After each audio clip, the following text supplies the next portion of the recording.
A group of congressional Democrats are joining forces in an effort to fight the far-right initiative known as Project 2025. Project 2025 is a policy plan to be enacted if Donald Trump returns to the White House. It's crafted by the right-wing think tank, the Heritage Foundation, and several former Trump administration officials. Their 920-page playbook details a mission to essentially dismantle the federal government and replace it with a radical conservative vision.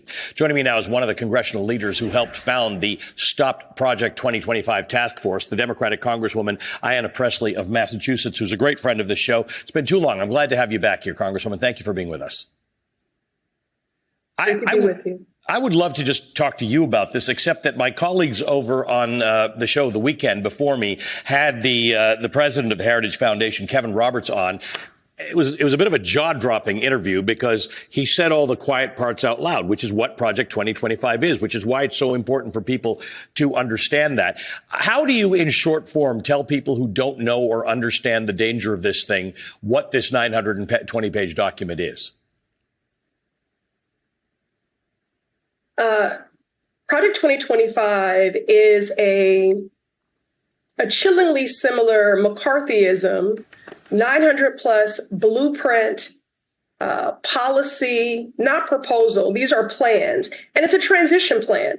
It calls for the replacing of dedicated civil servants with Trump loyalists. In fact, they already have an open portal where they're accepting applications to test people's loyalties to Donald Trump. It is a dismantling of the federal government as we know it. It would cause harm to every single person that calls this country home.